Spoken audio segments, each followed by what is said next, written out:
Toll free 1-800-854-7373. What do you want? Or log on to What do you want? judgealex.com.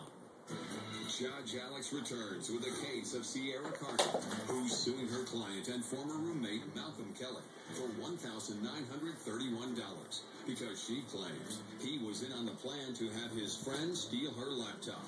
Malcolm says he had no idea that his friend was planning on stealing her computer. What do you want? Therefore, he doesn't owe her any money.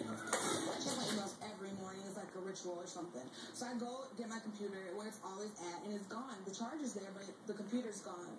And then I see like 9 bags of marijuana on my table. 9 bags of marijuana. So then that's why I'm thinking, okay, so is this like a trade-off? What are you doing? You know what I mean? Malcolm keeps trying to call the guys. I guess his phone keeps going to voicemail. He's telling me that he's known him since 8th grade, but I'm like, what's his first name? Thank you. Right off back, I'm calling the police. I'm filling out a police report. Malcolm